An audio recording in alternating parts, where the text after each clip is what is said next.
Sa layuning mas mapalakas pang ugnayan ng kapulisan at ng mamamayan, formal nang binuksan ngayong araw ang Police Community Affairs and Development Course dito sa Bulwagang Lapu-Lapu, Campo Crame. Naging matagumpay ang opening ceremony ng Police Community Affairs and Development Course na ginanap sa Bulwagang Lapu-Lapu, Camp Crame sa pangangasiwa ni na Police Colonel Manny Sinigian na naghatid ng welcome remarks, Police Major Clemente T. Garcia na nagdeklarang opisyal na bukas na ang kurso at Police Brigadier General Maria Sheila T. Portento na nagpakilala sa Guest of Honor and Speaker. Si Police Brigadier General Vinay H. Guzman, ang Direktor ng Police Community Affairs and Development Group, ang nagsilbing pangunahing pandangal at tagapagsalita upang gabayan ang mga kalahok sa mas mataas na antas ng pagsisilbi.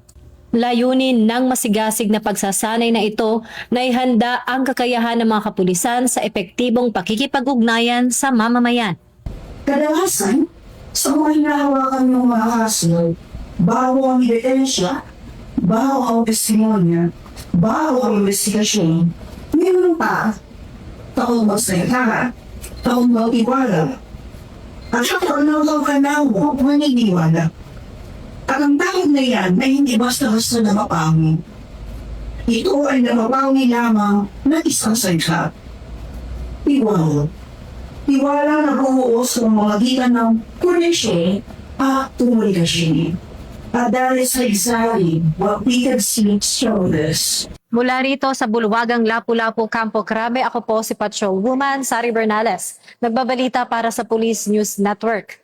Bagong PNP para sa Bagong Pilipinas. Serbisyong mabilis, tapat at nararamdaman.